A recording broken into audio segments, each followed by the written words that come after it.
So guys, আজকে আমরা সারাদিন কি কি করলাম সেটাই তোমাদেরকে হালকা করে বলতে চলেছি। গাইস, আজকে আমি চলে গেছিলাম বর্ধমান উত্তরহাটে একটা শার্ট নেবো বলে, কিন্তু গাইস শার্টটা আমার না, এটা আমার আব্বুর শার্ট। তার কি হালকা পাতলা করে এটাই পছন্দ হয়ে গেল আমার। তারপরে আমরা চলে আসি এইরকম একটা জায়গায়, আর সালা আসার পর দেখি এই উপর থেকে ইয়মরাজ কি করে এলো।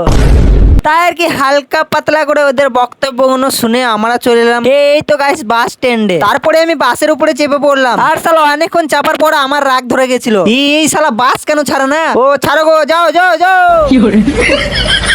আর গাইস সন্ধ্যাতে আমরা চলে আসি এই তো আমাদের গ্রামের উত্তরাহাট, আর ওখানে কি কি বসেছিল তাই আর কি হালকা করে একটু দেখে আমরা চলে এলাম বাড়ি। আর সকাল হতে বেরিয়ে পড়লাম আমি আমার ভাইয়ের টোটো নিয়ে। তাই আর কি দুলতে দুলতে দুলতে দুলতে 1 থেকে 2 দিন পর আমরা পৌঁছে গেলাম এই তো একটা মিষ্টির দোকানে। আর আসার পরে আমরা 2টো করে 4টা ঘুটো নিয়ে খেতে শুরু করে দিলাম। Wow, this is a tasty.